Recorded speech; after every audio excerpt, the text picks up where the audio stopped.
ఢిల్లీ మాజీ ఉప ముఖ్యమంత్రి ఆప్ నేత మనీష్ సిసోడియాకు సుప్రీంకోర్టులో ఊరట లభించింది.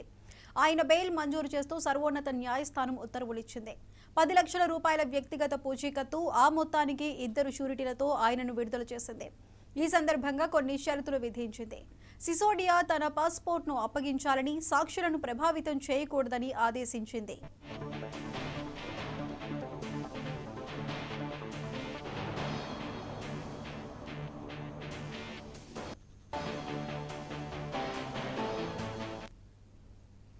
ఢిల్లీ మద్యం విధానానికి సంబంధించిన కేసులో గతేడాది ఫిబ్రవరి 26న సిబిఐ అధికారులు అప్పటి ఉప ముఖ్యమంత్రిగా ఉన్న మనీష్ సిసోడియాను అరెస్ట్ చేసింది.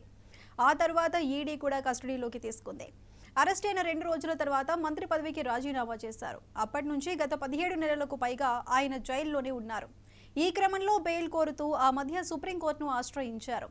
ఈ పిటిషన్లపై విచారణ జరిపిన justice BR Gavai, justice KV Viswanathan ధర్మాసనం తీర్పు వెలువరించింది.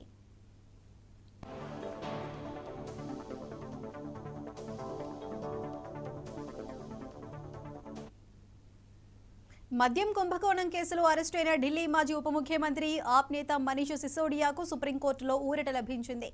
ఆయన బెయిల్ మంజూరు చేస్తూ సర్వోన్నత న్యాయస్థానం ఉత్తర్వులిచ్చింది. 10 లక్షల రూపాయల వ్యక్తిగత పూచీకత్తు, ఆ మొత్తానికి 2 షూరిటీలతో ఆయనను విడుదల చేసింది. ఈ సందర్భంగా కొన్ని షరతులు విధించింది. సిసోడియా తన పాస్పోర్ట్ను అప్పగించాలని, సాక్షులను ప్రభావితం చేయకూడదని ఆదేశించింది.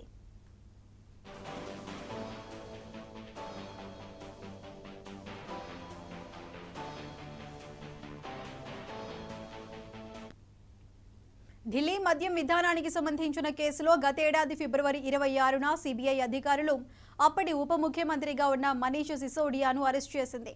ఆ తర్వాత ఈడీ కూడా కస్టడీలోకి తీసుకుంది. అరెస్ట్ అయిన 2 రోజుల తర్వాత మంత్రి పదవికి రాజీనామా చేశారు. అప్పటి నుంచి గత 17 నెలలకు పైగా ఆయన జైల్లోనే ఉన్నారు. ఈ క్రమంలో బెయిల్ కోరుతూ ఆ మధ్య సుప్రీంకోర్టును ఆశ్రయించారు. ఈ పిటిషన్లపై విచారణ జరిపిన justice BR Gavai, justice KV Viswanathan ధర్మాసనం తీర్పు వెలువరించింది.